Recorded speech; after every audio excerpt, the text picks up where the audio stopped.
According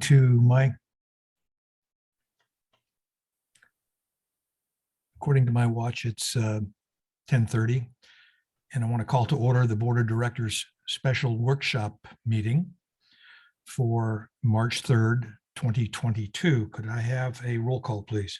Director Sewell. Here. Director Grasha. Here. Director Duncan is absent. Vice President Wright. Here. And President Martin.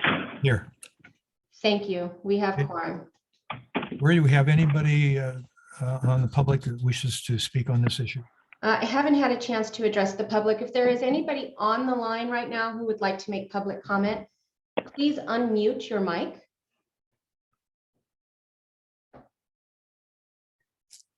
Phone number ending in 5565. Do you care to make public comment? No, thank you. Thank you so much. No public comment, President Martin. Okay, moving on to item 4, Critical Services Center and Administration Building. All right. Thank you, President Martin. I was wondering how to begin this again. And I think the first thing I'm going to say is it is time. We need a service center.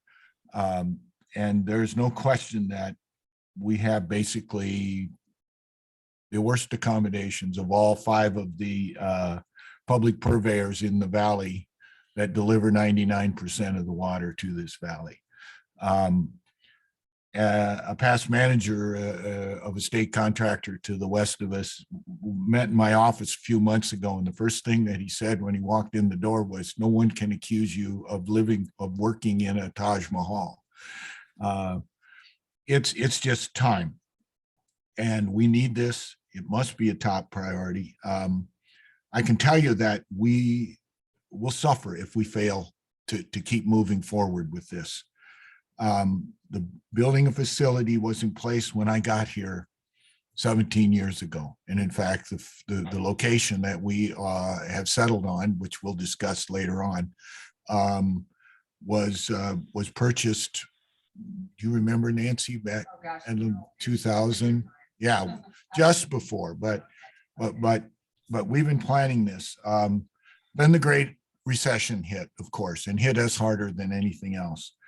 But we've been working for over a decade, and Arturo will get into a lot of the financing. We had if you remember, a 1.5 year financial strategic planning process where we involved the community for over a 1.5 years. And they basically said, we need to move forward with this. Today, we want to present just again, the 3 options that you have in front of you, and then also discuss again the financing.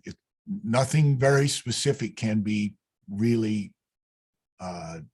presented, other than in general, we can let you know that we're very comfortable with moving forward with this. It does appear that there is a preferable alternative as far as the design goes.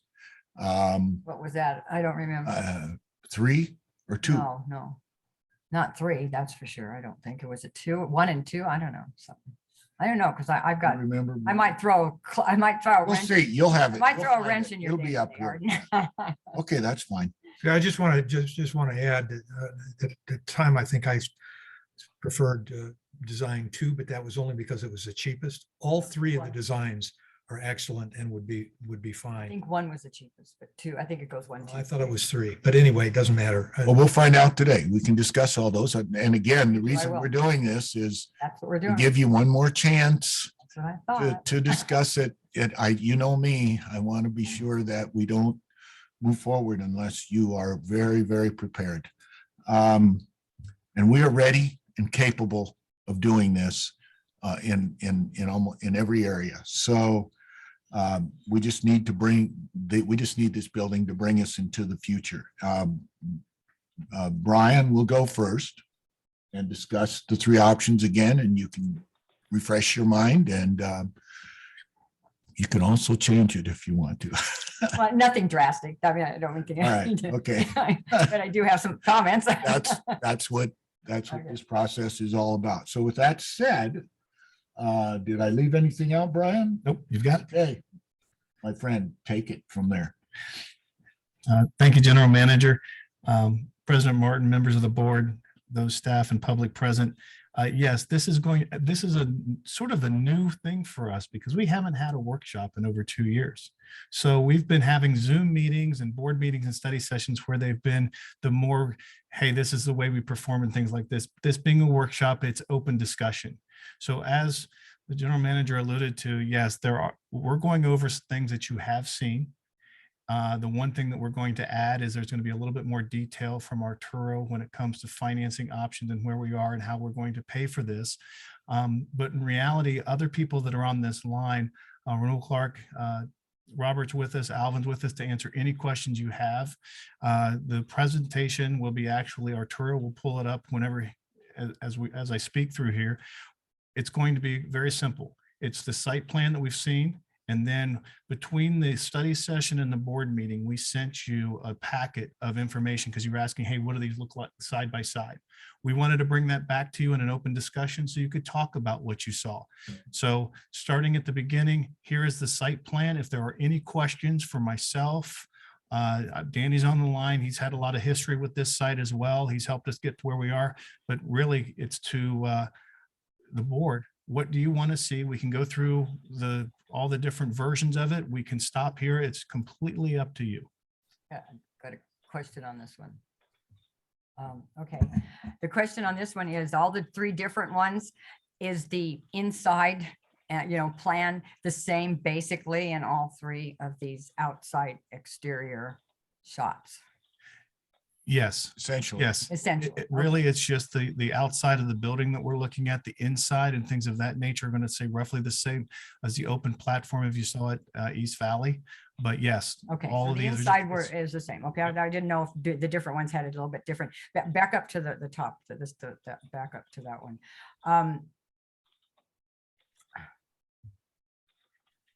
Oh, the where the sun, if the sun north and south is a good, what is it on these?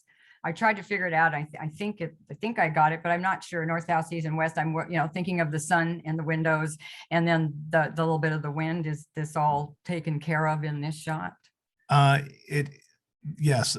Alvin, can you bring that up quickly? Because I know you have a very good exhibit that has the wind, the sun, and all that taken into account into this site plan, or do you want to just walk through this particular site plan and describe what you went through as a design perspective? Yeah, I'll work on bringing it up, but in the meantime, It's okay, just basically, quickly, yes. oh, go ahead, North, south, Nancy. east, and west. Yeah, so north will be up, Nancy. So basically the east side will be to your right of this image that you're looking at. So the sun will rise on the east on the right side and move across kind of more closer to the southern portion of the building and move across to the left, to the west side. Okay, so just like it's sitting basically. Mhm, north, south, correct, east, yeah. west. So Okay, thanks. So yeah, so basically your southern exposure, the one that'll probably get the hit with a little bit more sun or a little bit more of that will be on the bottom portion of the page. So, Okay, and the admin building, the headquarters building, it's a little cockeyed there. That'll help in the wind, correct? correct. That was partly one of the reasons of the way we laid out both of the buildings was to help with wind as well. So the prevailing winds are primarily from the west side. So the operations building is partly oriented the way it is to help block the wind, along with a couple of different elements within the building also help block the wind. And I noticed too that the operations building would act as somewhat of a windbreak, plus the existing commercial building, which I believe is a cannabis facility to the west, is a relatively large building that would also act as a windbreak as well for that area. So. Correct. Okay, I just saw a flash of them. I don't know, but Director Grasha wants to know, was there anything, did you guys see that? Was there anything that's different about these than the ones we saw before? Yes, I did see that pop across the instant message, and I did respond back to him that Oh, good. nothing has changed since we saw these exhibits Okay. a couple that's weeks good. ago. Okay, now we can go on. Thanks. Oh, and I had a question. I don't know if it's further along as well, but there was an alternative site plan that had the reduced parking lot. And I was just wondering what kind of cost savings was choosing that option over this larger site plan option? We haven't run the specific numbers for that yet. He what, So, said about yeah. $1.5 million, didn't he, the other day? Yeah, Roger, do you? It looks like you're Roger, muted too, you're on Roger. mute. Alvin, do you know the approximate square footage that we took out with that? I do. Let's see. about 30,000 square feet, it looks like. So it probably saves about $600,000. Thank you. And from being out there yesterday, is very clear that parking is at a premium in that area. It's amazing how many cars are parked in that area that are employees from the commercial properties across the street and adjacent to the building. But I think that the plan that we just looked at more than compensates for the other parking in the area. So it's going to be adequate parking for us, I believe. Can we, Danny was out there again this morning and talked to them. That evidently was an anomaly that occurs just at the shift change. Danny, did you want to share with them some of the, discussions that you had today? I'd be happy to, General Manager. Did you want me to leave out the item that I was there for, particularly the odor, or no? Well, yeah. Or just the park, address the parking only. Parking. No problem. Yesterday there was, when we went there, it seemed chaotic.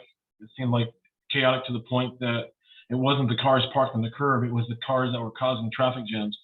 And this morning, as I went by the area just to assess it again, I was able to speak with one of the employees, and that was in fact a shift change. And it's a nobody wants to park as far as they have been parking, so they sit around and wait for an opening, and that's what was causing some of the backup. But this morning, I was happy to see that there was not nearly, probably over 50%, if not more, availability for parking, and it didn't have the issue that we experienced yesterday. Just for clarification, Danny, when you talked about the traffic jams, it was not on Two Bunch Palms. It was on the side streets that are south of our facility that are access Candescent and one of the other buildings that are there. The Two Bunch Palms was pretty clear all the time I was there. That's correct. Specifically, Cabot is the north and south street that will take you into an industrial area. There is currently a building that is being constructed on the east side of Cabot, and where the parking lot is intended to be when it's all completed is currently temporary facilities. So what we experienced as far as parking concerns may seem to be to some an issue on Two Bunch will be minimized entirely when the parking lot is open. And what we experienced as traffic issues on Cabot will also be corrected, but that was heightened by the shift change time.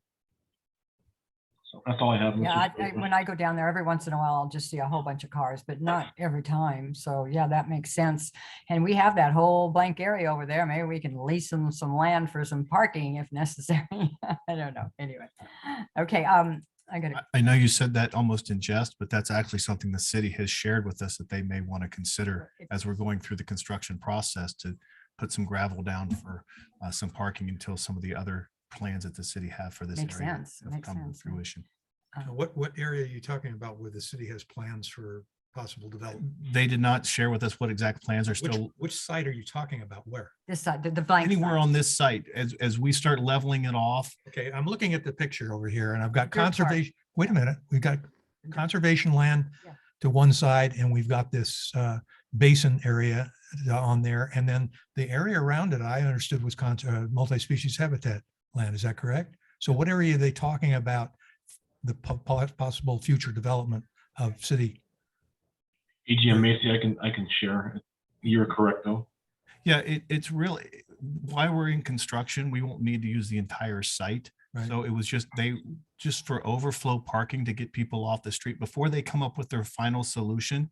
We have roughly about a year to 18 months before our building we'd be ready for I it. understand what you're saying, but that's not my question. My What's the question city's- is, the city does not own the Coachella Valley conservation land or the on there. What part, I think why is this, just a minute, I can why answer. is the city allowing us if they don't own the land? What is it? I don't understand. It was just one of those thoughts. The city said, while you guys are in construction or during construction, can we use a portion of your land to have some temporary parking? So we don't have some of the issues we have there, while we continue to evaluate the area and come up with a permanent solution. Again, I got, Mayor- he's not, what, you guys, can I venture in here? We have a 20-acre parcel. Isn't this on 6-point-something acres? Isn't there more room between us and the Coachella Valley? This is not accurate.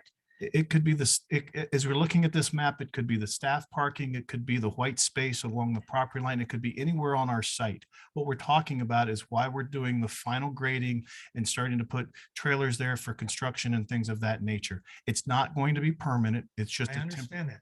Okay. What I'm asking, though, I could just get my question in, is where on this map are they talking about putting in the temporary parking? Is it where the basin is? Is that the part? Where?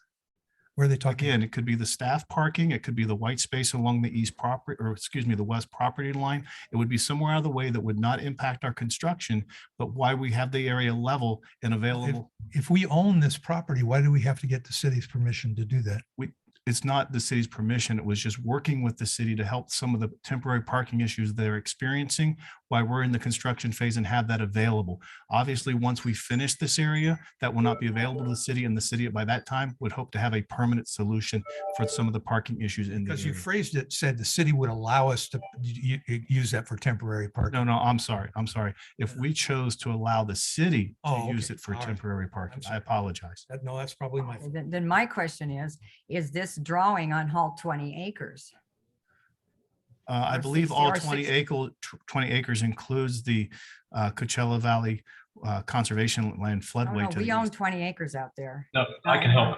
Okay, AGM, thanks. I can actually, the 6.5 acres is Coachella Valley Conservation is defined by what is shown as that triangular corner on the upper right. That is 6.5 acres. Well, 37 itself and the roadway is a parcel. And the balance, which is shown here by the Critical Services Center design schematic, is 11.4 acres.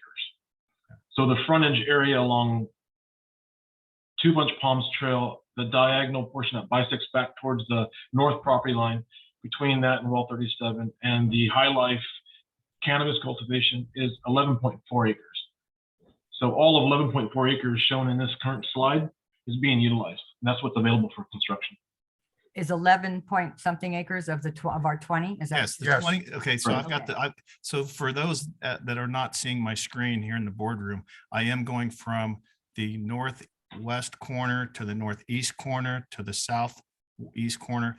That is the 20 acres. What we were talking about is the well site here in the upper, or excuse me, the northwest corner is one of our well sites. It's an acre here. And then we have over 6 acres of conservation land. So That's this our- area here is 11.5 acres that we're actually building on. So We own that. the Coachella total Valley. space is Oh, 20. we own that. It's not part of the multi-species thing, as I think maybe or maybe the next door to us on the other side of that, then that's when CVCC takes up and that's their property, right? Correct. Okay, Yes. Thank you, Danny. This Yes. was part of the MSHCP yes. trade-off for the work we're Yes. doing at Horton. Okay, was that property, then we own it. That's ours. Okay. Well, the conservation area? The one that says Coachella Valley Conservation Land Floodway. No, we do not. No. That's 6.5 acres. We do not. What you're referring to is the parcel when it was one whole parcel was 20 something acres. I couldn't remember it yesterday and I'm sorry I don't have that figure today, but for conversation purposes, we'll call it 22 acres. 6.5 acres is identified as Coachella Valley Conservation Land Floodway is in fact no longer ours. It's a The balance. trade-off with the Okay, MSA. that's the first time I've heard this, you guys. Okay.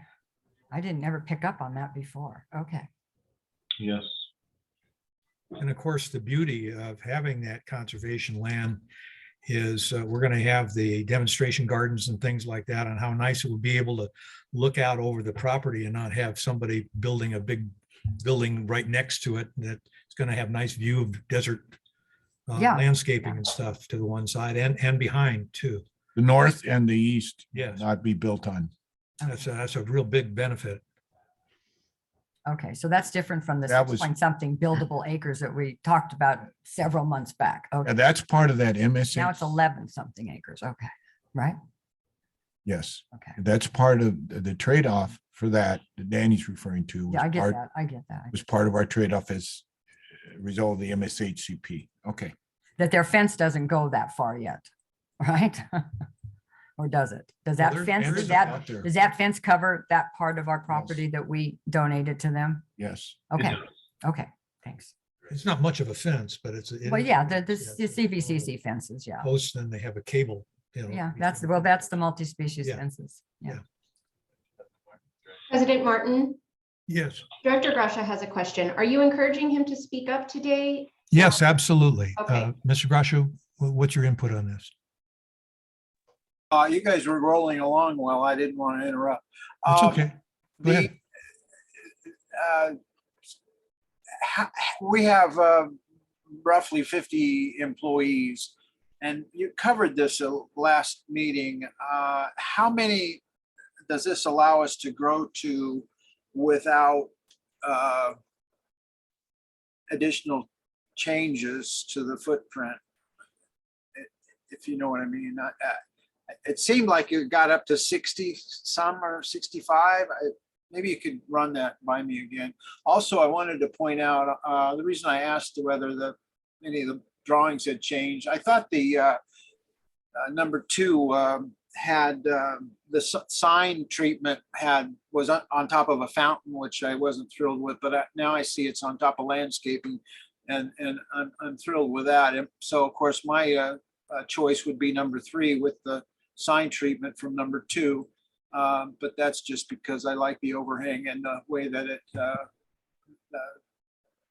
the presentation of the facility is much stronger with number 3, I think. And I don't think that the additional cost is really relevant when you start considering what we're going to have to pay to prepare the lot for construction. And I'm still waiting to hear what those numbers are. And I know that we could have those numbers already if we were inclined to want to put that information out publicly. I don't know why we're not doing that. I actually have a feeling, as to why, but looking forward to that. So those are all my thoughts. I want to make it clear, I'm absolutely on board with the need for the project. There's no doubt about it. I still have a problem with the funding mechanism that you're going to use to keep this on track without getting into any trouble. I understand right now interest rates are low and it's the time to move because of that. But it's like hearing the real estate agent. There's no better time to buy, and the car salesman, if you don't get it right now, you will never be able. I've heard all of that I think stuff. Arturo is going to answer your questions after we Well, get done. I want to get them all out while I'm on a roll, and I think that was it anyway. And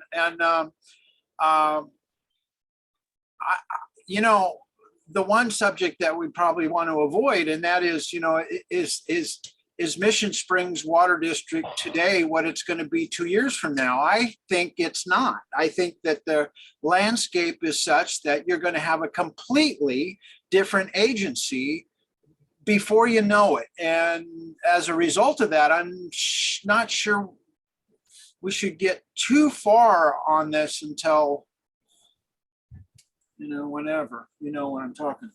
So that's my thoughts. Go ahead. Yeah, Director Grassi, this is Brian Macy. It sounded like you had 3 questions. The first one was number of employees that we'll have. You talked about specific options 2 and 3, and then of course the financing. The financing is part at the end of this presentation, and we'll get there. First, I'd like to give Roger and Alvin a chance to respond to how many employees this could ultimately serve if some of those open spaces, the wellness center and some of the other smaller conference room or lay down areas were converted into actually cubicles or workspace. Alvin, do you have that number? I do. So Brian, in discussions with you and how much staff you currently have, I think we were about 52 at the time. I know that number kept fluctuating here or there. So that's kind of the current conditions. And the basic flexible, future growth that we're building is about 70 some odd staff at this point. We also know that we've built in some other areas that we can expand that even further, but those are kind of the planned future growth that we have at this point. No, that's perfect. And also to continue with that thought, there are some areas that are touchdown areas. We have areas for our wastewater treatment facility folks into this building, but also understanding that when the regional plant comes online, that also has office space for if the chief plant operator ends up down there, depending on how we utilize the flow from Horton down to regional. So even those spaces that are now there for specific people can maybe be repurposed to someone else once everything gets built out and how our operations continue to evolve many, many years to come. As far as the options that you were talking about, would you like us to go to a specific page and talk about, you were talking about the fountain in front. I guess this would, thank you, Arturo. I believe you're talking about option 2, the very bottom where the MSWD logo is there or letters are there. Yes, I think that's a nice sign treatment. I'd like to see it in front of option 3, and that's the building I'd like to see you guys build. And I want it to be have a real presence when it's observed as you drive by as best as possible for that particular location. By the way, I was out there a couple of days ago myself, and the odor was atrocious. And I just want to throw that one in again because I've talked about it before. And sure enough, the one time I go by there, it's uninhabitable area as far as I'm concerned, just because of that negative, environmental problem in that area. I think we need to really think about that because you're going to be, there's no do-overs on this. And my guess is that odor is going to be a continuing problem for the remainder of planet Earth's survival. So that's that. Thanks.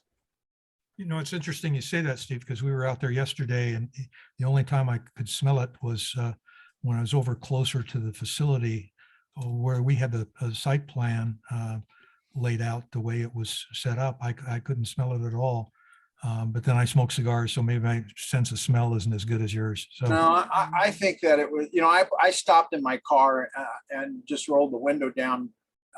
I don't even think I got out of the car. And I'm sure that depending on wind direction and all that stuff, and obviously it's also, when it happens, it's only temporary. It lasts about, I'd say, 4 weeks during the that period of time when the crops are fully blooming, if you will.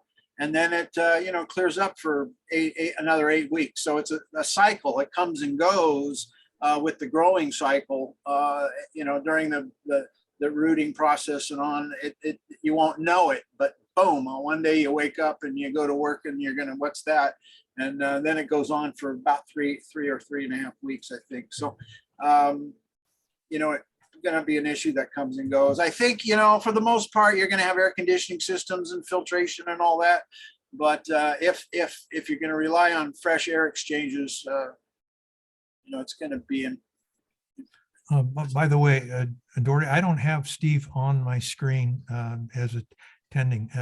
Is there a way to do that? Have him on the screen so I can tell when he wants to say something? It's because his camera is off, so anybody okay. who is Well, not using their camera is not appearing. Do this anytime, Steve, anytime you want to make a comment or anything, just raise your hand or let Dory know and she'll let us know immediately that you're in the queue to speak on an issue.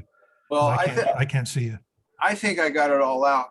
They've done a phenomenal job. All 3 of these are nice. Of course, I like number 3 because that's almost identical to what I originally envisioned for another location. And so I want to congratulate and thank the architect for your work on this. But I do like that sign treatment, and I would like to see it 3. And maybe you could give us a clue as to the difference in pricing between the two. It doesn't sound like there was any support for option one, but maybe there was. It kind of went, it came and go. So I'm done. Thanks. Okay, Nancy? Okay, I'm looking, I looked at these quite a bit. I just studied these three really well. And I looked at them, and yeah, actually the appearance right now, looking at these, number 3 looks nice. Number 2 looks really nice. And number 1 looks a little kind of, it's nice. And but the more I look at it and the more I'm seeing this and going closer and pulling them forward and all that kind of stuff, I'm looking at the overhangs and the big whoop-de-doos and that kind of stuff. Not sure that's the architecture that we want to show out there, and whatnot. I think if we, let me get to what I'm looking at, actually. I think if we do look at option 1, just take a look at it, maybe bring it in and change the front of that main building. The gray and the blue just doesn't really do much for me at all. I'm not sure that the looking at that way is good. And I don't know about that plan on the side there over, I think it's a window or is it a door? It's darker gray and it's got the terracotta underneath that. Was there a purpose for that by any chance? That's an overhang for an entry door. If you're talking Over about this, on the side behind the gates of Mhm. number Yeah. 1. So of the that main bottom left building. image. Yeah, That is that just for an overhang, or is it for wind? What's it for? it's to protect the door. There's a set of doors there that you would use to leave the boardroom and go to kind of the event space Right. off to the Okay, side. that's what's under So it's there. protecting that door. So Okay. it's sunshade, it's rain. Right. you know, Okay, I wind. didn't think the angles, personally, I didn't think the angles worked real well with the building. So, okay, I just wanted to say it could be something different. In fact, Yeah. what I was looking at is, if you look at the building next to the main building on option 1, and see the overhang that one has? It Yes. I believe that's an overhang, that long strip that you can see, Yes. and it goes from all across the building and about halfway across where the MSWD thing is into the white Yes. stuff. Okay, something like that, maybe on that side of that building might look better than that is on there. Would that serve the purpose of what you were trying to do with the other plant on? Yes, it will. We can, I guess the angles to me are not consistent necessarily with that architecture. And so we can simplify that. Okay. Blue was bringing out kind of the idea of water. I got it, but I'm not sure I would like the tile, but I like the That's blue fine. idea was good. I didn't know if it went, but can we look at that building straight on? Oh, I don't know if you have that. We Alvin. do, it's in there. It's one of those shots Okay. that you Renderings. sent us. Okay. Be on the last or the Yeah, next it's down page. towards it. It's where you kind of, where you to see where you're driving in and what are you looking at, kind of, I think that's what it was.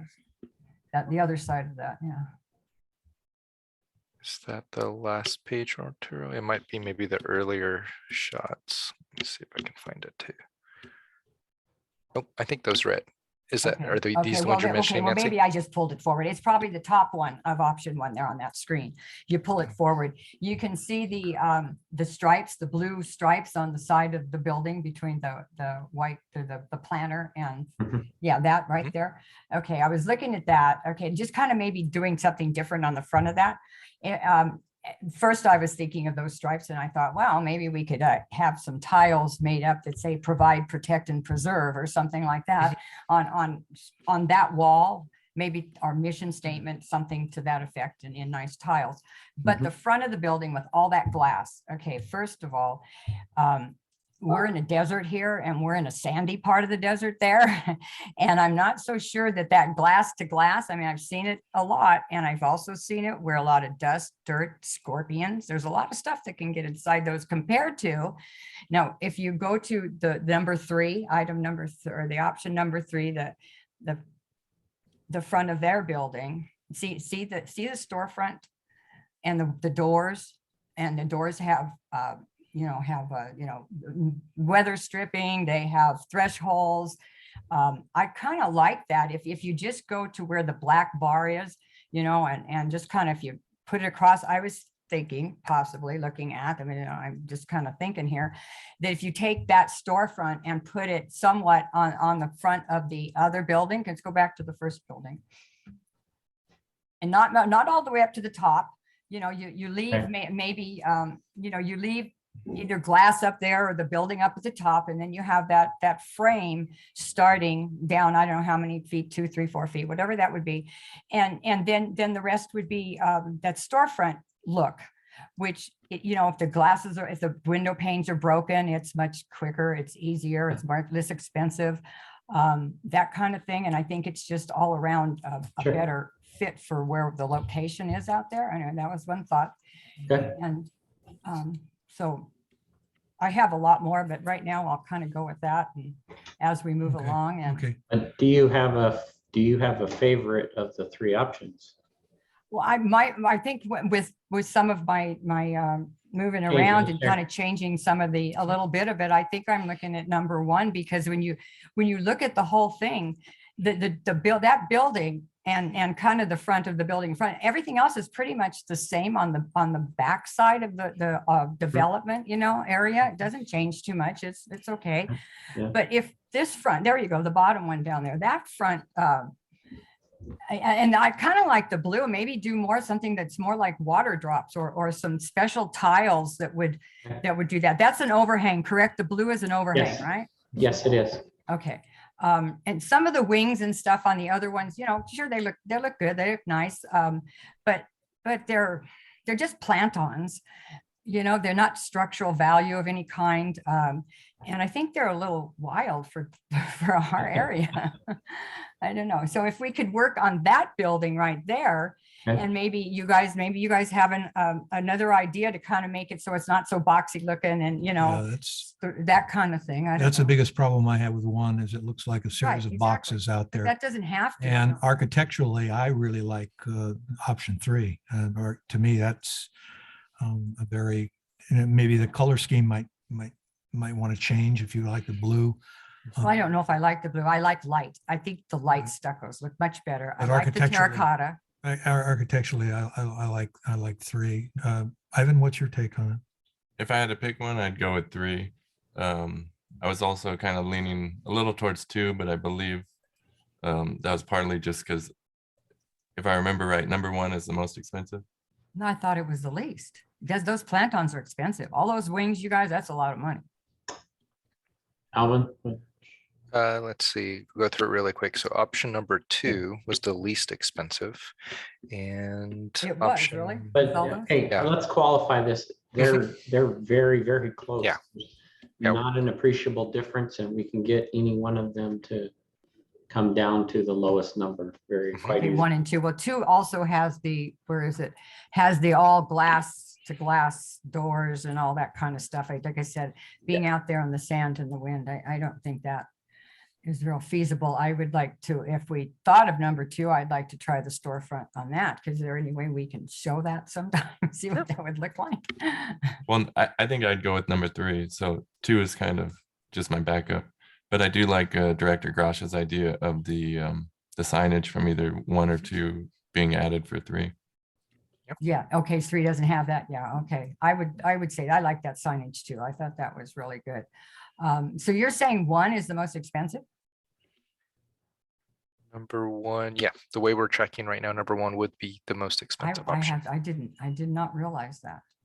I think it's the amount of glass, and that's why I'm saying is we could reduce the amount of glass up high and change that to an alternate material, still have the glass down, say below that canopy that you see in the lower left-hand image, and that cost would come down to comparable to the other 2. Correct me if I'm wrong, and I know these costs are still Yeah. being developed, but I believe you Program. stated that it was around $200,000 was the difference between the Yes. highest and the lowest of a That's correct. $13 million building. So it's On all 3 of them. a very, very small percentage Okay. A of rounding cost. And error. like they said, we can always move it around and change certain things to pick up that 200,000 if that's an issue. Okay. Steve, do you have anything you want to add? Well, I was just thinking the difference in price is probably a rounding area.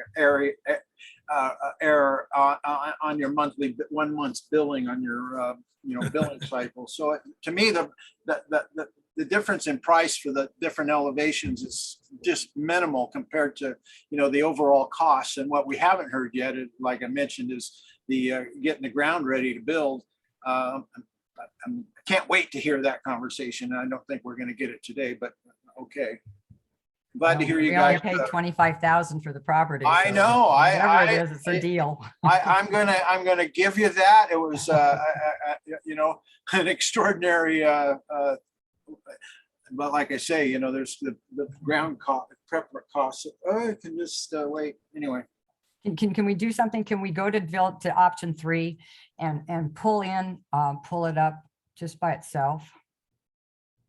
And pull it forward again so we can see what seems like several of us like the number 3 kind of the best. So let's take a look at number 3. I think you're on option number 2, Arturo. Yeah, that's not it. That's the Scoot big over wing just- one. Yeah, And I want to scoot- ask them. There it is. There Okay, you go. is that an overhang, which you see in the very front there? That's an overhang, correct?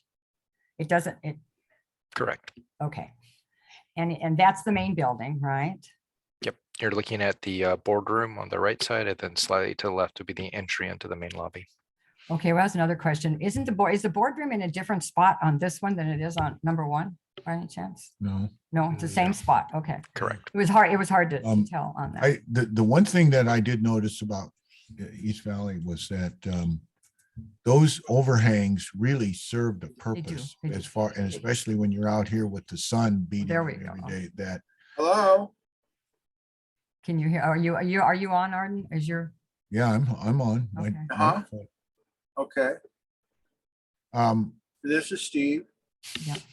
I just. Just a second, Stephen, we'll get to you. Go ahead, Arden. Oh, no, I just very shortly was saying that this isn't just architecture. I think though that overhang really would. it provide would, I didn't shade, realize it was an overhang. That's why I asked. and Okay. shade is premium in the desert. Okay, another thing is that block wall. I know it looks nice and it gives some privacy, but I think for security reasons, I think the wrought iron fences might be a better bet, cleaner. I don't know what you guys think, but but usually block walls, people can get behind and they can do whatever they want. And security guys walking by or driving by or whatever aren't going to see anybody in there. But the other 2 options have the fence, the other fence. You're referring to the wall that's all the way to the right side of the Yes, picture? yeah, the one that goes, into that yard back there where we're gonna have our event. See, that's a solid wall. I know it's probably cool because it's so private and wind blocks and all that stuff. But if security reasons, the other one is better, I would use the other one. That's all. Well, we could make the wall higher. That was make it harder to get. And we could maybe use, maybe have some big pots with some, some Yeah. bushes and plants in it on the inside. Anyway, Yeah, so you can, kind of shade it a little bit, but not to where people can actually sit back there and like they used to do with our well site or our tank sites. anyway, Steve, you had a comment you wanted to make?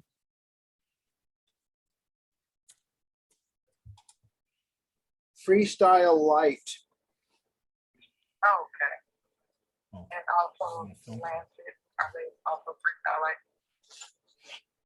Yes. Okay, what we're gonna do is the document. Steve, I think we're picking up your personal phone call from you. Can you either mute your screen or your Okay. sound? Can we go over Um, now and look at the yeah, next building 3 next times to a this week, main sometimes building? See what 5. that looks like. I can't, is Steve talking to us? I can't hear him. No, okay. See that, there you go. There's your little bit of wing. Okay, see that storefront? Arturo, I think we were talking, did you want to see the operations building? No, the one that's Oh, right next. option to- number 2. No, right next to our administration building, right there, right next to it. Keep moving that way. The building that's all the offices are in right there. Yeah. Where the see, flag is. that right there. That's got that glass front, and so does that. I'm not so sure that's what we want. Is that, oh, I'm thinking option 1. Okay, I'm option 3. Go back to option 3, that shot where you can see the building. There we go. Okay, there we go. There, it's got the storefront too. Okay, that's fine. Back. Another thing too, the reason why I don't care for option 1 is It, like I said, it's got that boxy look, and all of the other buildings, the commercial buildings also have that boxy look, and this definitely sets it apart from the other architecture in the area. And to me, it's more attractive, but that's just, I want to say one thing too about the selection process that we're going through. The members of this board, you can't ever predict how long we're going to be on this board, but staff, employees of this water district will be here for many years after I'm gone. And I would like to get a lot of input from the people that are going to have to work in these facilities, which one their preference is, judging from the top staff and some of the people that work predominantly in the building themselves, and see which design they like. Anyway, that's my. Yeah, I think they've been working a The lot. workflow is what we're most involved in, and how that helps us get our work done. The functionality of it is more what the staff is focusing on. We're looking to you to see how you want this building to look for the community, because that's who you are. You represent the community, and I think that's what you're doing. And you're doing. It's kind of fun to get everybody's comments. Okay, so looking at this now and all of them, I think adult palm trees are probably not a good thing. I don't know, but I know all over the valley, that's where the rats live, is up in the palm fronds and stuff up there, and they breed up there, and it's really. I didn't know that. Oh, yes. I got a few golf balls. Well, what I'm saying is I'd like maybe a different kind of, something would give shade maybe there too, a better shade tree of some kind, but. Oh, we got to plant tamarisk trees there. Oh, yeah. Tamarisk, no, you know. I was maybe- listening, that was a maybe joke, mus- okay? Museum, whatever, mesquite or whatever, thornless mesquite, museum, Palo Verde, something like that. They do shed a little bit, but the wind blows it away. It's just little teeny things, some of them are blossoms because they blossom a lot too, so they'd be real pretty out there. Anyway, just some little stuff like that. I think option 3 is good. I do like the idea of putting our mission statement, something, if it's not on the outside, and something really nice made of, tiles or something on the inside. But provide, protect, and preserve our most precious resource, water. Yeah, and so, anyway, think about that. That's not anything we need to do now, but I do like number 3 too. I would, if it, I just really thought it was a whole lot more expensive, and I didn't realize that was overhang. It was a straight overhang out, right? Okay. There's some functionality. There is functionality to the shade. Shade is Oh, money. definitely. That's what we need, as much shade as we can. And the windows, well, I don't know how tall those storefront windows are from the ground to the top of that ceiling. What is the height of, like, say over the door? I think we're maybe 10 to 12 on this one that we're looking at right now. So the door is what, a 10-foot door? It'll only be like an 8-foot door. So Only 8 foot on a commercial building? Is that all they have? Just just a thought- standard. See, this is what you guys get to having, somebody that's been in the building industry for a And- long time. But it's only about 12 feet total right there. So 8 foot and then 4 feet above it. Okay. there's a short section. It does get a little bit taller kind of toward the sides. Yeah, it but does to the next mhm. panel So it's over, yeah, I see around that. that, if not a little bit taller. So. Right. Okay. And that top one, does that help with light on the inside? Or could that be something different too? Maybe not so much windows. It could, but yes, it does help bring in a lot more light deeper into the space. The taller that window is, the deep, because the lobby is kind of one of your Okay. like main public areas. So having a bigger window there does help bring a little bit of light, a little bit of vision into that space and not feel as Yeah, I know that- enclosed. Okay, I know they have blinds that they're electrical that you can, Mhm. they're, that takes Yes. the sun or the whatever Mhm. down, if it's necessary. Okay. Correct. Yeah, we can't control, with sunshades and whatnot too. No, so. no, I know that kind of stuff we'd have to do on the inside. Okay. And I guess the windows, any other space where you guys said that you might be able to cut down on windows on this particular one? 3. I think anything could be studied on any of the options. And so one of the things that I want to look at is the boardroom, and whether it's the amount of glass or how we're doing the glass. And so we can certainly look at that. Okay. On the, maybe you could go through the, we talked about this a little last meeting. Maybe you could touch on the boardroom and that area, that since this board is kind of, going to be theirs. And then the staff, I guess, is having plenty of time with you for the rest of the building. I just want to maybe see where in option 3 that building is, or that part of the building is going to be, and maybe what what you have in mind as far as that goes. And as my, when on my 16th birthday, my father took me to pick out a pickup truck, and I ended up driving away in a yellow Corvette. And I regretted that for a long time. I got the shiny yellow Corvette on my 16th birthday when I should have gotten the pickup truck that we originally went for. So on the sign, I'm afraid I don't want to be responsible for any of those kind of mistakes here today. So if you think this the sign element with this architecture here is too much, chime in, because I do like what you've done with the sign on the wall here. So I'm a little worried that that might be something I would regret down the road, because that is a dramatic building on its own and might not need a dramatic sign to go with it. So I'm going to leave that to the architects and Nancy or whoever. That's my thinking there. Thanks. Can we now go through the back side and what that looks like of all this stuff now? There we go, all 3 of them. Yeah, that's good. That's good. That's good. You know what? The people are on the side kind of blocking our third image of the third one, Dorian. There we go. Thank you. Okay, so that shade cover, I said we can decide what we want to do with that later, right? Yes. Where's the back of the buildings?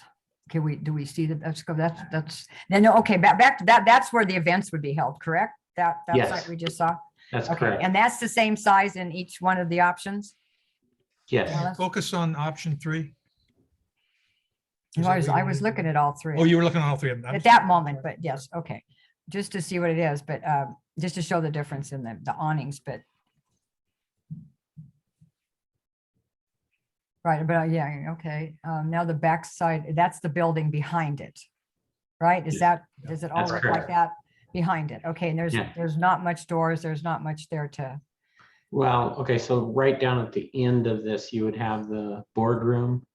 And I don't know if you can point to at the that. far off down there. corner. Okay, I see. And that's storefront too, type glass, correct? Right, and so the idea is that if you're having an event, you're having something outside, you can spill out directly from the boardroom. You could have, entertain the public, or they can come and say even have an event here, with the garden and the sustainable garden. That's kind of the idea of that space. This cover or shade structure could be simplified, could be changed considerably, and quite frankly could be much simpler than what you're seeing right here. The idea here is drawing upon the perforated metal and kind of having that be something that's filtering the light, that's providing kind of a dynamic shade and shadow within that space. And then if you look on the ground plane, it's kind of taking the idea of the illusion of water going through there. And so you kind of Yeah, see I like that. Yeah. in the middle of the paving there. And so all of that is working together. Then on the kind of the right where I think it's the mom and the child there walking, you're seeing from kind of the general manager's office out to that space from that kind of back part of the executive area, if you will, and from the closed session conference room. And is that a storefront too, or that That is right now, yes. Okay, okay. That's what I wanted to see, the exterior of the patio on the Right. backside. That would also work as a wind block too. It would, yes, and that's Yeah, part of the that's idea great. also. That's great. Okay.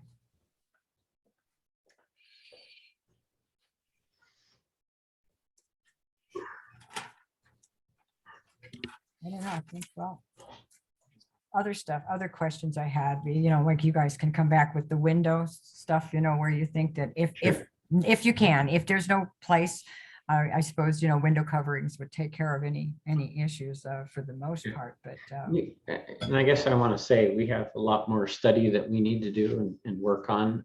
We wanted to get the concepts in front of you and get a general idea of the direction, but there's a lot more development, both inside and out, that we need to show you, and material selections and all of those kinds of things will be coming forward in the next phases of the project. But what we wanted to do was get a general direction that you wanted to proceed in. okay, one more question. Roof drains, where would they be dumping out at? Do you have goes in flower beds or whatever? Well, they really would be going into the storm drain system and then go to that basin that's along kind of the southern, or excuse me, yes, southern. Flowing into on the site. ground over to there? No, it's actually piped over to there, Underground. underground, yes. Oh, okay. Okay, that's good. Mhm. And then it goes in and it just soaks down into the ground. Okay. Yes. So if we were in the other part of Charging the, our groundwater. yeah, really, if we were in another part of the country, we'd be harvesting that. We'd be putting Yeah. that rainwater drain and using it somewhere.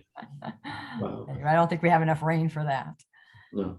So, okay, I think I got most of my questions answered. If we all like number 3. Oh, another thing, but this doesn't really have to do with this, but I think some murals, maybe murals on the outside of some Yeah. of our walls eventually. I think that would be Yeah. really cool. And that's one of the, things that we'll be developing as we move forward, is the graphics and developing some of that, whether it's indoor, outdoor, all those kinds of spaces and things that is part of what we call kind of our design development, if you will.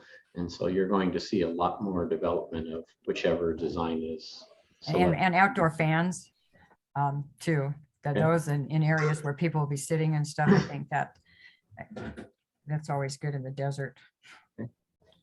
Can you go back to the overhead view? I saw that white. I thought there was a facility built on that spot, and then you had it blocked out in white. Yeah, the far left, it looks like an open, undefined. No, that's the building, the white area with the red checks around it. What have we got there? Yeah, the idea is that's expansion area. It doesn't need to be developed unless, of course, you want us to include it. Well, I'm concerned about growth of the agency and sudden growth. And my thinking is, if you were to put the operations building in there, if you can, then that would give you area to grow your admin building should that need arise, which I think it's going to. So, that's something you guys might want to ponder on the board. I can see why you want to get it close so it works more efficiently or effectively as a wind block, but you might get the same benefit if you move it over to that area where the white is and leave that area as parking and future expansion of the headquarters building. That's just a thought. It's taken care of.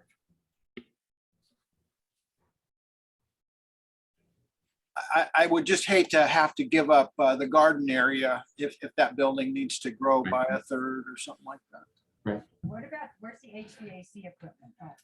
Where's the HVAC equipment at? It would be on the roof. On the roof? Yes. Does it have to be? Doesn't have to be. It's just. I mean, going to what's get- the? It's going to get is it more just about- expensive if it's not. It's more expensive if it's not. It's Right. more expensive to work on if it is.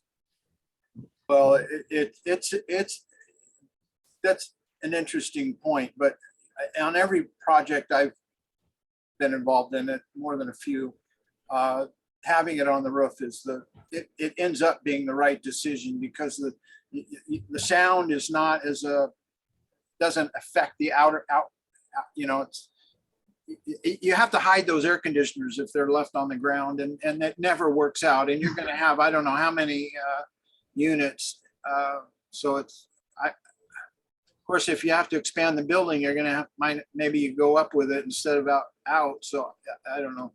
Anyway, that's a good point, Nancy. I'll give you Yeah, because those things, yeah, they'll take a lot of maintenance, but I didn't know if you could put it off to the side out somewhere, because yeah, the noise would present a problem if it was near anything outside where people gathered, yeah. Well, Okay. they'll always end up by an exit door, even if it's, the door that people use to go out to the parking lot at night or something like that. They're always in a bad spot because there's no good spot outside. So you put them on the roof, you build a well up there, and they just drop down and you can't see them. You really don't hear them. You might a little if you really try, but a building like this, new with the right construction, you'll never know that they're there until they break. That's my thinking on it anyway. So. Yeah, okay, what's a good one? Okay, I keep saying that's it, but I keep looking at these pieces of paper I have in front of me with all my questions, but a lot of them were about making one, since I thought was the cheapest, a nice looking building, but I'm over that now. Yeah, Okay. all your questions have been good, Nancy, don't apologize. Okay. There's been a lot of positive input so far from everybody. I'm very, very impressed. What's the next issue? Well, I think the intent was to get an option 1, 2, or 3, and it sounds like we have option 3 with some modifications that we'll send back to the architect and let them work on. But one of the last questions that Director Grasha had was about financing. We do have a couple of slides. We'd like to go over the financing. Okay, before we get onto that, before we get onto financing, Dory, are there any members of the public that want to comment on what they've seen so far? No, sir. Okay. And could I add one thing before? Sure. I don't think it's on this slideshow, but I believe from the previous presentation, the only other thing you really gave us some options of that you were hoping to get some more input on was the inside of the boardroom. And that had the half circle dais versus the slightly curved versus the straight. Yeah. And if I had to pick one, I'd go with the slightly curved. I would too. I would like the semicircle, but it's just because we're supposed to be talking to each other. But I think like we have it right now, just a little curve, we can see each other and yet we can see the audience. So I would go with the middle one too. And I do think it gave a little more flexible space to the rest of the room. It did. It made the room, yeah, more usable place in the room. Yeah. Okay, All good points. perfect. So is the consensus for the I- boardroom Director option? Grasha, do you have any comments regarding the Dias? the dais in the boardroom? Well, I think that was my thought, this ones you just shared about the semi-partial circle, whatever. And I agree with that. I just want to make sure that it's a boardroom that's built for the future. And what that means, I'm not sure, because we don't know what the future really holds as far as technology. I think that we need to plan to be able to accommodate, a more sophisticated system for broadcasting our meetings. And however you incorporate that into the hardware and electrical portion of it, try to get that as close to something that'll work 50 years from now as it will today, if you know what I mean. Thanks, that's it. Yeah, and one more comment. I think I mentioned the lighter color buildings, they help to stay cooler. So I would like to see the lighter than the darker color or the medium. Some of the ones, I don't remember what that one was, but something like that. And do you guys have any questions that you need to ask us now, or did we answer all yours? I think for the time being, we have a general idea of, I think, the direction with option 3, and the comments that you've provided have been terrific. And so that's extremely helpful to us. And so we'll be able to modify this and come back and bring you further development on the project. Okay. Okay, With that, then let's move on to the financing. Thanks, guys. yes. Okay, Arturo, you're on. Thank you, General Manager and President of the Board. I want to reiterate what the General Manager said about the building. We need this desperately. As you can see, walking through the offices, it's pretty obvious. On paper, and by looking at the current building, we've outlived the useful life of this building. It has been completely depreciated. Therefore, we cannot get any more use to it than what we have. At this point, it is recommended to build a new building, and that's what we're here to talk about. And so the presentation and the next few slides are basically how we would be paying for the building if you decided to move forward as of right now. Key assumptions of financing the new building. First and foremost, the cost of the critical services center and administration building will not be covered through the ratepayers. We have a general fund where we track property taxes and other general administrative revenues that would be paying for the building. So keep that in mind as we go along, because that's very important. The board's policy on improvements has been to allocate 50% of depreciation every year for this particular issue. When you think of improvements, a lot of times you only think about the pipes underground, but the building is also a necessary improvement to make when you're talking about these items. General financing options, we can pay cash for this project based on the current estimate that we are thinking about, and we have not received details. This is what we've seen other buildings cost at the moment. We can pay for the cash with cash, and it is part of the board's policy, again, through reserves and capital improvements. Consensus is that we should finance the project because of the current low interest rates, and we can leverage the district's strong financial standing to finance based on the needs and terms. What that means is we would get 100% project funding if we choose to, competitive interest rates. We would optimize our budget to allow us to focus on other projects as well.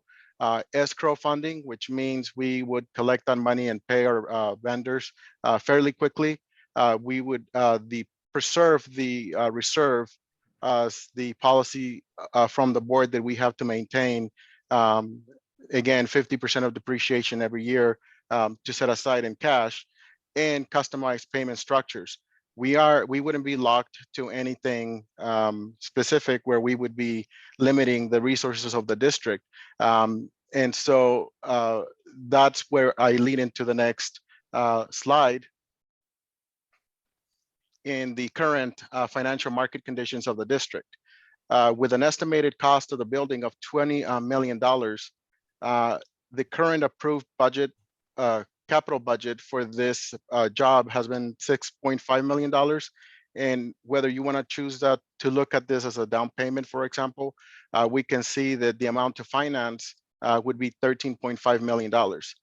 As of January 31st, the district ended up with board designated cash of $31.9 million, which again, that is the money that we're setting aside for those capital improvements, of which this critical centers building falls into.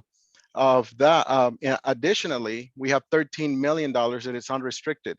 There has been no restrictions placed on these funds, which are also sitting in the general water and sewer funds available to pay for the building. Currently, we collect annually $1 million in property taxes, which is where we're going to be placing or taking from to pay for the building primarily, so that it does not affect the rates. And just a few examples of the different types of loans and based on years, I'm giving you here a 15-year loan. And I have been talking to a few finance specialists to discuss these numbers, and this is what they're coming out with right now. I'm not sure if anyone has seen the market, but the rates are going up. The more they talk about it, the more every quarter now has increased. And so at 15 years, we have a 3.4% loan with an annual payment that we would have to pay for the loan at 1.2 million, with a total interest of 3.9 million. 20 years, the interest rate goes up, as you know, 3.9%, annual payment 984,000, which falls within the annual property tax collections. Total interest to be collected on this loan would be 6.2 million. A 30-year loan at 4.1%. The annual payment would be 790,000, with total interest on the loan of $10.2 million.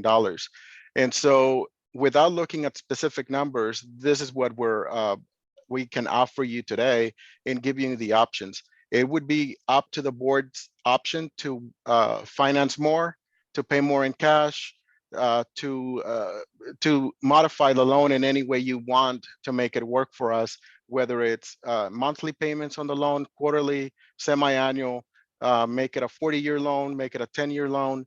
It's really up to the board to make that decision based on what you feel comfortable after we look at details on those on the cost of the option you choose. Okay, And at this point, take a breath right a second. We've got a question. yeah, Nancy? I was about to ask Thank if there's you, any Sandra. questions. Oh, okay. Bef-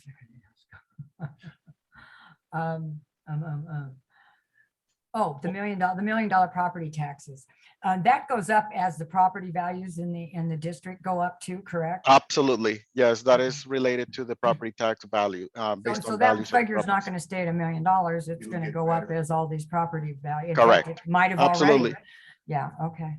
Just one And- quick, Go ahead. Just one quick thing. I know it says cost of building, let's say cost of project, which includes all of the site and both buildings, the operations center and the administrative and critical services building. So it's the entire project, just not one building. The 20 million incorporates both buildings and the site. I just want to make sure. Yeah, no, good. This will be the- Just say project, you're right. I think the other thing we need to think about is that, first of all, we're not building this to flip it. We're going to live with this thing for 100 years or longer. Secondly, financing is the way districts do these things, especially if we can figure a way to bond or basically pay for it, which we have. The point is that the use of this building is going to be for the future, not the past. And this is going to be something, and the last thing I'd like to say is that we finally get to design this entire campus so that it flows well, it's functional, and it's made for utility. Right now, we have a conglomeration where we've split administration and the field work and maintenance. By doing this, we're going to bring it all onto one campus, which will be efficient, and we get to design it so that it works efficiently. And this financing will cover everything, the landscaping, the fencing, everything, correct? The $20 million does include all of that, yes, at this time. It's actually, I'll be honest, it is a little bit less than that based on the numbers we have right now, but just for a round number for discussion, $20 million seems to be the right number. Plus prices can go up too between now and. Again, to be transparent, the number right now is at 19 million. So hope they go we put, down. yeah, exactly, They might. exactly. Depending on what happens in the future, when this thing actually gets, when it gets finished and we actually have to start making payments, it may be a little bit differently. But yeah, I just want to be honest with the board that this is just a round number at this point for discussion purposes. I realize they generally don't do it, but are there any possibilities for a grant? That's what my question. Absolutely. The conservation, working with SCE for electrical things, some of the canopies that we're talking about, we're going to, after, in reality, we're going step by step. And I think the step now is, hey, what's the outside of the building going to look like? Once we start working with Ronald Clark, we're going to start talking about all the grant funding that's available for inside the building, around the building. And of course, we've already been working with demonstration gardens and things of that nature, knowing that we can get that through the urban water management and Coachella Valley Regional Water There's, Management what Group. are the county block grant monies? I think those are around still. We, Maybe the SRF might have some low interest loans. Absolutely. This is really, we've heard a couple of different times we were worried about financing and how would we do it. So we actually, Arturo, these numbers here are even inflated from a percentage perspective. They're actually lower than that for the years that we're looking at. But again, just trying to give you an idea of, or the comfort that, hey, we do have the resources to move this project forward. When we start this project, I want to emphasize, and it needs to be repeated. many President times. Martin, please use your mic. I'm sorry. When we start this project, it has to be repeated to our customers repeatedly that this is not going to be paid for by ratepayers, water rates. And because they're going to see this beautiful building going, say, that's why my water costs so much, which it doesn't. But a lot of people have that view. They think that water should be free or something and don't realize the cost of providing the water. But at any rate, And I know the city went through that when they were building their city hall over there. They questioned about all of a sudden property taxes became an issue, and never mind the fact that they were for many years had been conducting business in a trailer. And now they have a beautiful facility there. And I just want to make sure that we communicate to the general public during every phase of this project. Absolutely. I think that's one thing from the board's direction and the policies they've had in the past have put us in this position. And Arturo and I and Art have talked about it at length to make sure that this is general fund resources, not water fund, not sewer fund. We could take from those conceivably because we all work in the water and sewer funds, but no, it is strictly general fund money and not coming from the enterprise funds. Okay. I mean, I think you all know how tenacious we are about going after grants. We will get every bit of money that we can. And But you've been very good at it too. So yeah, we should have, hopefully, I'm hoping that I get to bring Now, that number up, but the three packages that you listed here, the 15, 20, and was it 25-year financing plans and everything. Do we have to decide on that today? Or is that No, something- no, it was just to respond to some of the questions and some of the comments that we've heard. How are we going to pay for it? We have not made any decisions Okay. whatsoever. And these are all things that we can be discussed at a later Okay. time. We just wanted I to think- go ahead, I'm sorry. I think, we all have to take a breath here and realize not everything's going to come together perfectly at one time and just fit. Everything isn't, but the balance of everything right now with the way we are, this is the ideal time because I started doing this 17 years ago and we stopped it. Right Well, now, it's the I'm ideal setting this time. up. It's the ideal time now. And I would really love to say we're breaking ground tomorrow and starting the project to make sure that those are, but who knows where it's going to be 2-3 years down the road. We're trying to anticipate and move forward in a very safe fashion so that we, in the worst scenarios, we can still move this thing forward. Okay. And one more thing that I didn't mention, low maintenance. I think we all mentioned this before, but make the building as low maintenance as possible. And I know those roof drains are going to be a problem no matter what, because they're going to get weeds and stuff. And we're going to have to be very diligent in making sure we keep them clear, but we can do that. So. Director Gracia has a comment, I believe. Okay, Steve, go ahead. On what Nancy just said, I can see it needing to add 2 new positions just to maintain the building. And I don't think I'm estimating that. On the subject of the financing, I feel like we have a moral obligation to protect our cash and for use down the road for what it was collected for, and that is potentially a decision from the state that might require us to do some additional treatment to our potable water system. So it's my thought, and I go way out here because I don't really know enough about all of this economic stuff. I've tried to avoid it all my life because it gets very technical on things like this. And so I like to leave these things to people that are more experienced than I, but my sense is that we should look at full 100% financing so that we can preserve our cash should we need to make adjustments in our treatment facility or build a treatment facility. And that's what a lot of that residual money, in my view, was collected for. And as far as a choice between the three, I think this number is going to 30 million, and I think you're going to be stuck with a 30-year loan. So those are my thoughts, just to get out ahead of it. So when you come back and have to tell us it's 28 million instead of 19 million, I'm going to say I told you so, and I'm ready for that.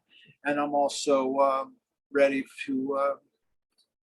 It's just a hunch that the 30-year number at 100% financing is a way. I'm tempted to want to go that way without further review, but you guys are going to have the full responsibility of deciding what we do there. So we will have time to evaluate that. Director Gracia brings up some good points. Yeah. Okay. Is there anything more on the financing? Nothing. Okay. And is there any? Thank you, Arturo. The custom- Thank you. what's that? I know. Number 5. And thank you to Renew Clark for participating today. We really appreciate As I understand. your help and your insight. Thank you very much. Yeah, I don't think so. You've been wonderful to work with.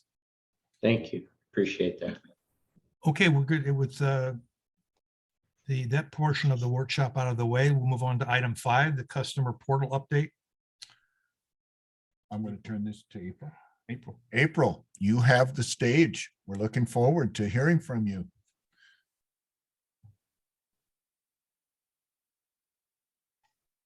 April, I Had think to you're muted. unmute, yeah. Here we go. Thank you, Dory. Good afternoon, Mr. President and members of the board. One of the key benefits of smart water technology and advanced meter infrastructure investments are improved levels of customer service and engagement, as we know. 77% of Americans now own a smartphone and 86% are active on social media. People receive on average 121 emails a day and spend about 11 hours a day on their media gadgets. Customers also have become accustomed to receiving timely and targeted communications from their service providers, credit card companies, energy utilities, cell phone providers, internet service providers, and many more. According to J.D. Powers, customers who recall multiple communications from their water utility have satisfaction scores almost 15% higher than those who don't recall any messages. And this means that the utility has delivered the communication and the customer has internalized the message and remembers the interaction. And as you know, part of MSWD's capital improvement program, we typically change out our meters every 15 to 20 years. In 2020, we implemented the new AMI system, which provides an opportunity for enhanced customer service by providing daily, hourly usage data to the MSWD staff, which also reduces time to collect readings on a monthly basis. Was there a question? I heard a little bit of. No, we were laughing because the guy's hand on his stomach looks like he has indigestion. Maybe he's going through his bills for the month.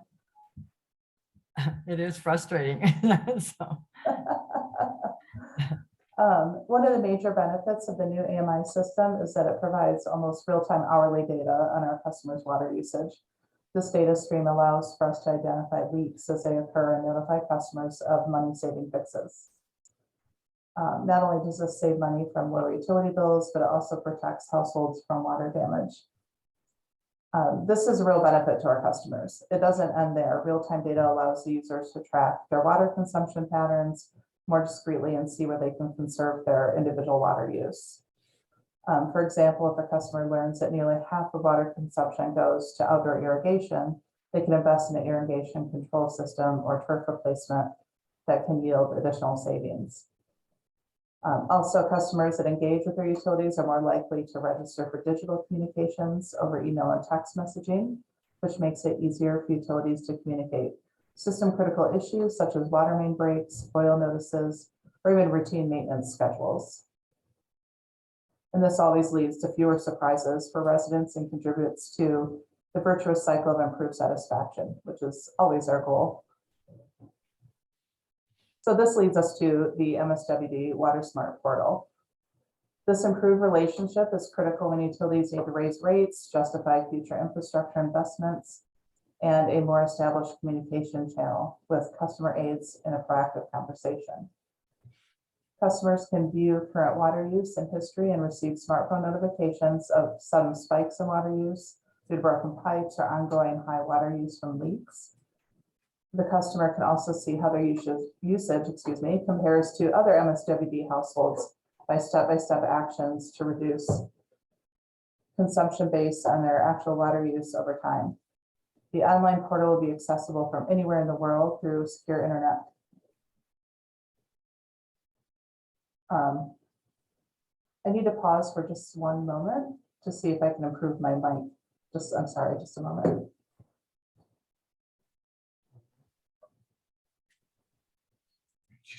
IT is in the room.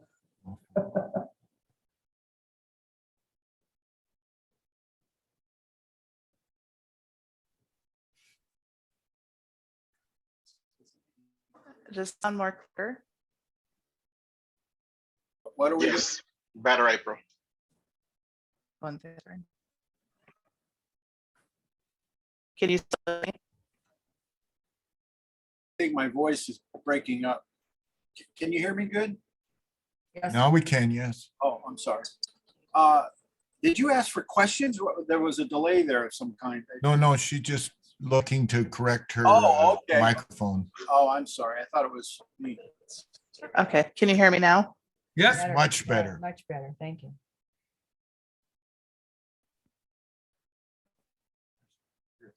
go ahead. Okay, thank you.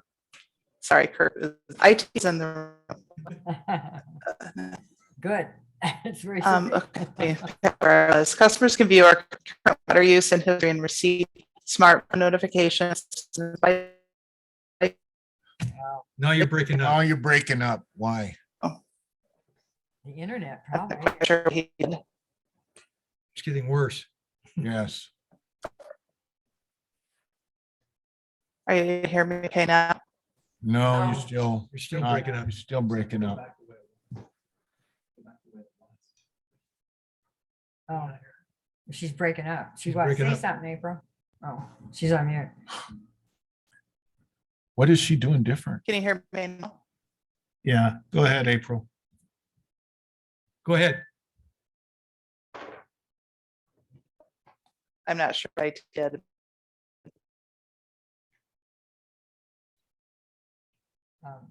Kurt's on his way up.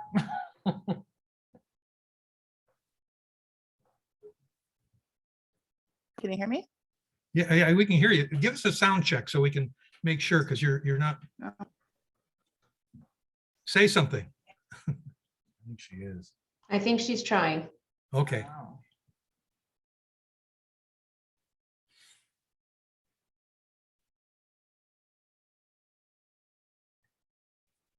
IT is in here now, if you can hear me.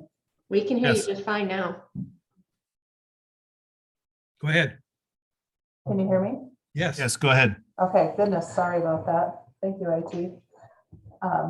The customer can also see how their usage compares to other MSWD households of a similar size and receive personalized messages with step-by-step actions to reduce their consumption based on their actual water use over time. The online portal will be accessible from anywhere in the world, as I said. In addition to leak alerts, customers can set up customized notifications, bill payment reminders, and receive targeted conservation tips and rebate offers. While we are working on the integration of the customer portal, our field service team is utilizing the high consumption reports on our daily AMI dashboard to identify spikes in consumption or continuous flow alerts to reach out to the customers individually to alert them of the potential issue. In the last 3 months, we've alerted 125 customers of a potential leak within a day to a few days of the reported change in consumption. All right. Yeah, it's been fantastic, helping the customer avoid their high bill and obviously conservation of water waste, which is extremely important. One customer had a large irrigation leak in the back of their home, so they hadn't seen it. It was towards the edge of their property, and they were extremely appreciative of our field service technician reaching out and alerting them, helping them identify the issue, which, these actions resulted in only 3 high bill calls in February.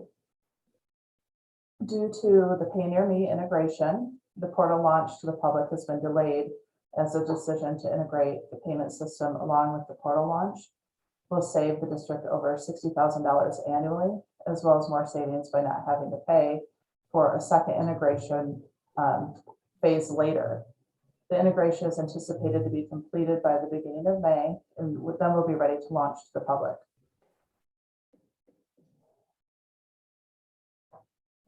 And now I'm going to switch over to show you the portal. Are you able to see the portal screen? No, all we see is end of slideshow. Oh, now we see nothing. Okay. What do you mean nothing? You see us? Oh, now I see the board. And you do see the portal now? No. Okay. Oh, there we go. Now we do. Okay, there we go. Well, technical difficulties today, of course. So this customer has allowed us to use this account. This is an actual account, and functioning in real time. The customer has access to their screen and they can see, you know, if they want to view and pay their bill, which will link directly to the Pay Near Me payment portion. They can look at the comparables on their bill. Going down a little bit, they can see their water score. This person in particular is a water saver. They're doing well. You can look at maybe who they're compared to. Also going up here, looking at the daily use.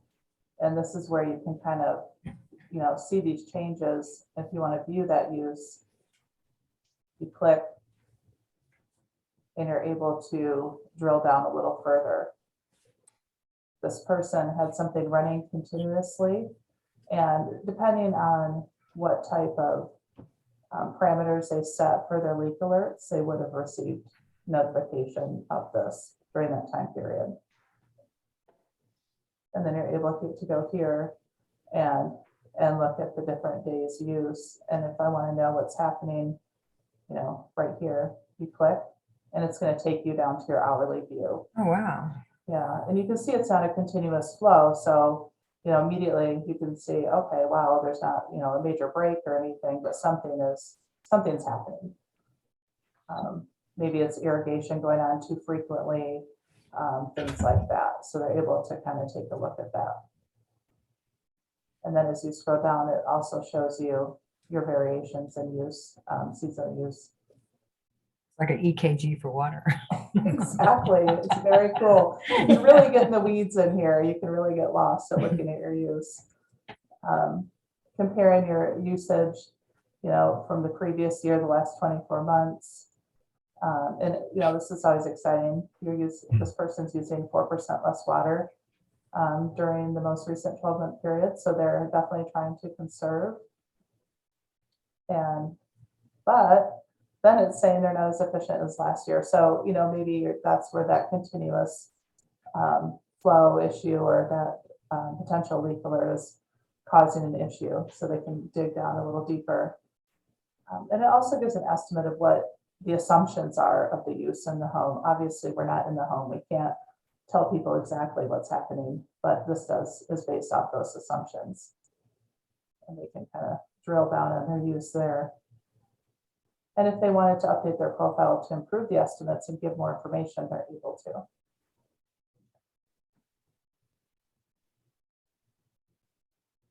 Into here. Also, the notifications, again, tracking the use, you can set your parameters going in here. This also does link to our different social media accounts. Gives recommended ideas for use and saving, information, understanding their bill, signing up for more alerts. So there's more information here where they can really dig down. Once they are a customer in the district and they have an account with us, if they're going to move, sell their property, change service, this will link to their applications and we have that communication directly from their portal. So this will be pretty much a one-stop shop once we launch.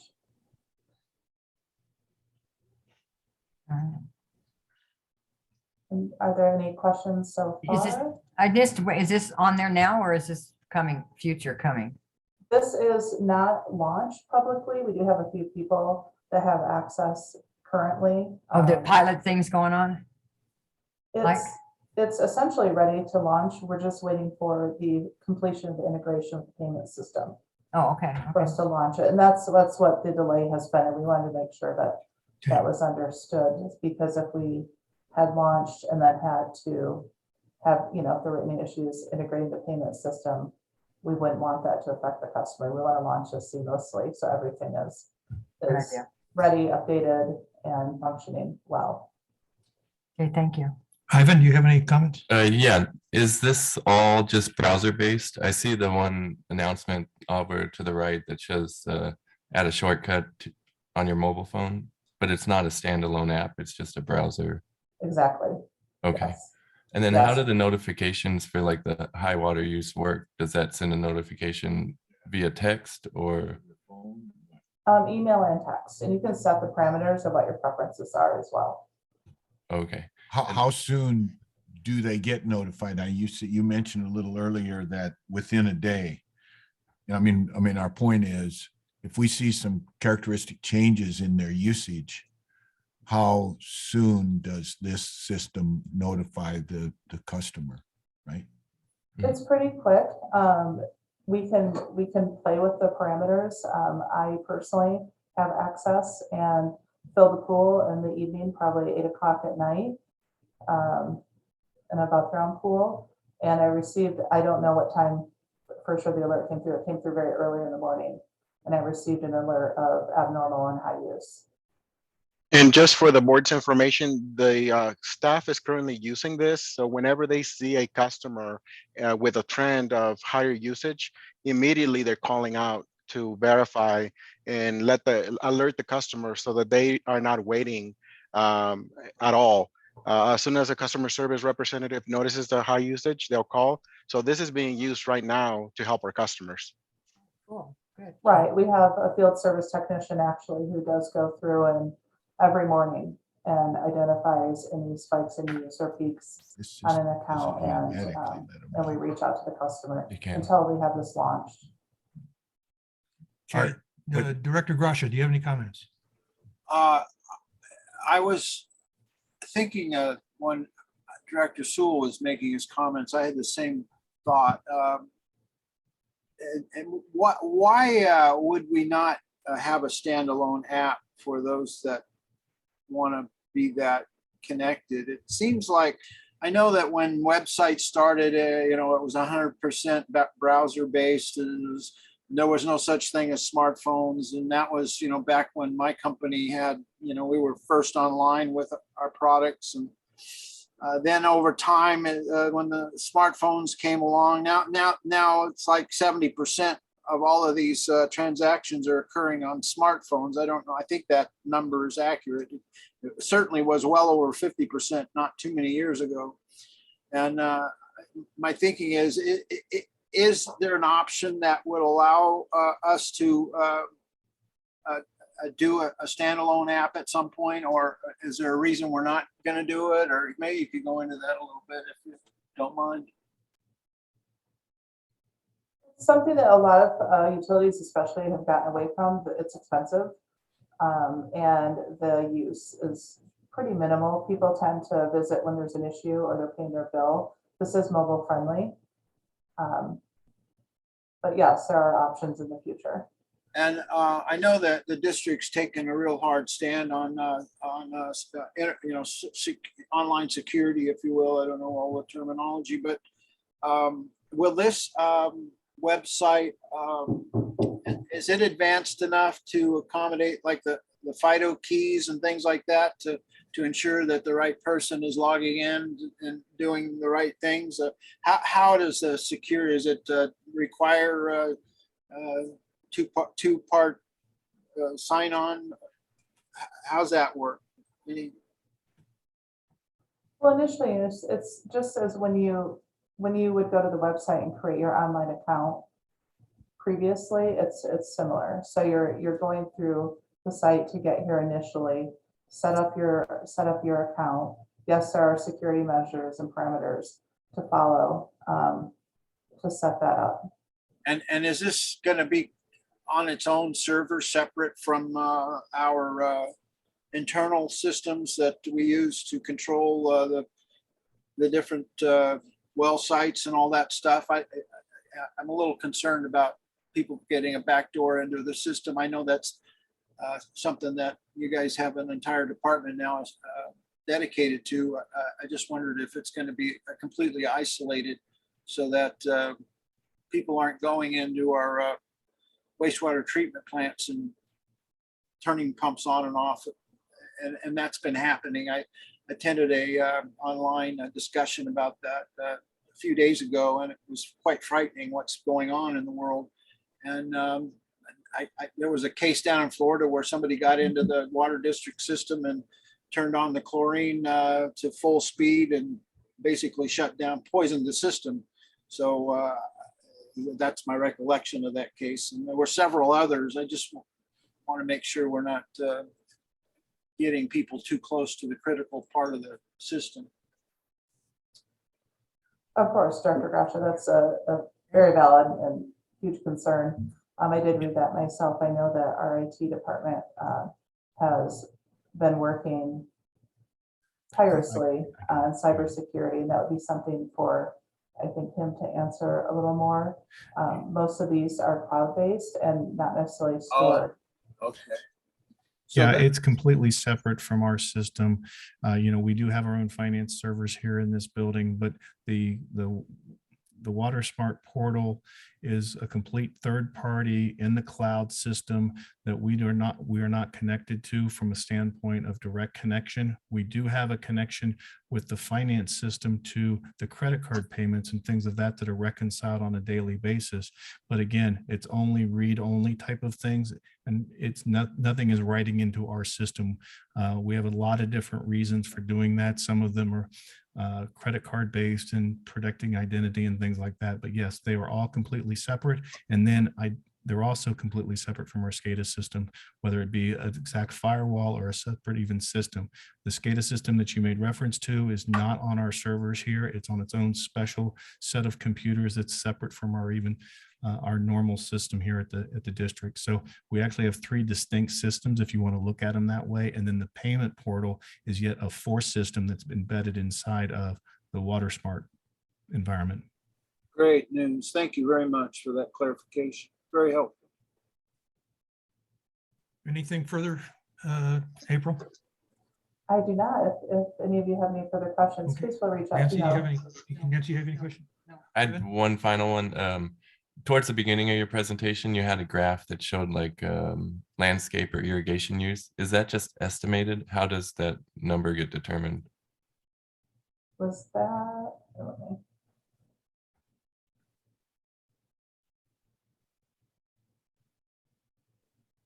Are you referring to this? No, it was towards the beginning, it was bar graphs and it had a green section of each graph that showed like landscaping use. It was the actual presentation, April. Oh, okay, got it from the PowerPoint. Most of that is estimated. We aren't able to identify what everyone uses the water for. So generally that is estimated based on the trend. Okay. And also the parameters that the customer sets. But if it's an irrigation meter, then you know it's irrigation. Right, and if you have a pool, you can go into the portal and mark that you have a pool, things like that. So there are some identifiers to personalize it to the customer and their property. Okay, thank you. I have one more comment. We got time. Sure, Steve, go ahead.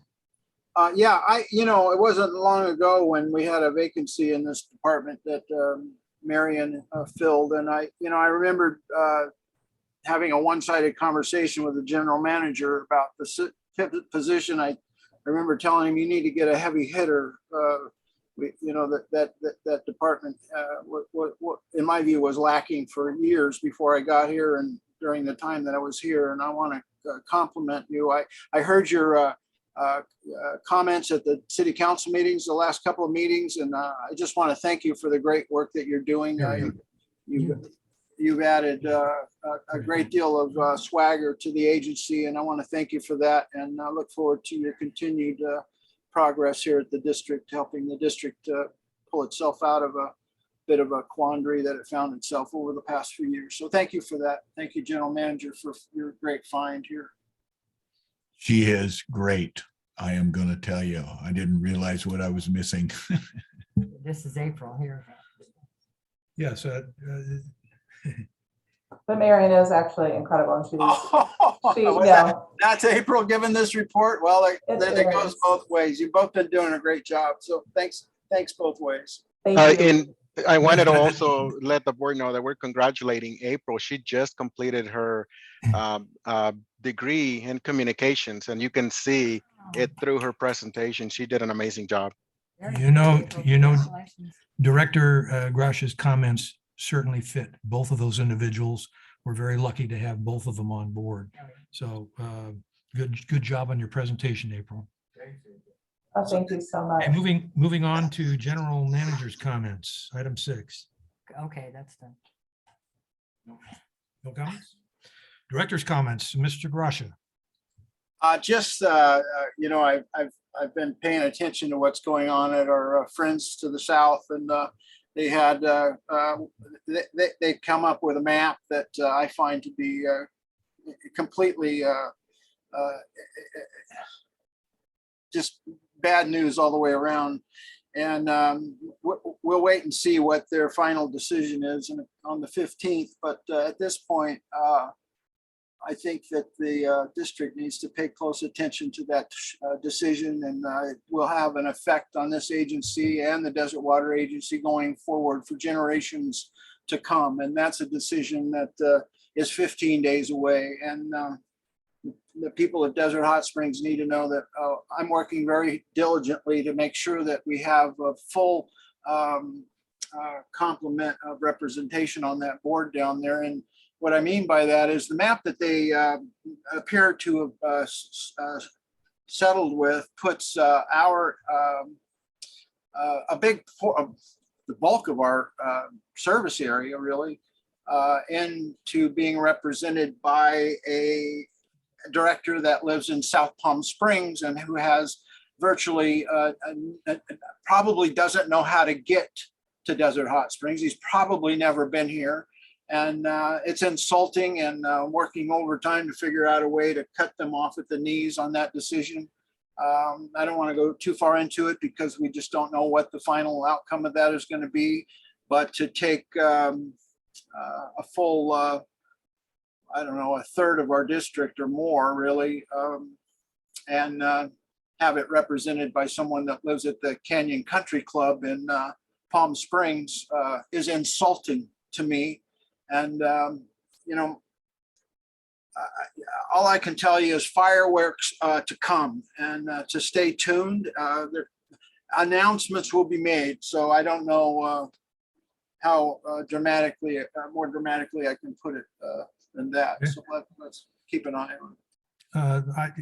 I feel at this point, I have to point out that that was a personal opinion of Director Grasha, and I'm sure he has a lot of sympathy in his position, in a larger area, but that's not the official position of the board yet. So thank you for your comments, Steve. Ivan, do you have anything further? Yeah, just an overall thank you to staff. I think all the presentations we saw today were great. I'm excited to see more progress be made on this building, and hopefully soon we'll have a quality building to match all of our quality staff that has to work here 40 hours a week. So excited for what's to come. Nancy? I just wanted to say congratulations, bronze medal. Yay. I had it was funny because Tuesday at the women's club meeting, some of the ladies asked, what happened? Did we even enter that contest this year? They couldn't find any information about it. So I quickly tried to find some for them. And what I saw was that we came in fourth. I didn't realize we'd run a bronze medal until Marion's great release. And it's a good release. Thank you, Marion.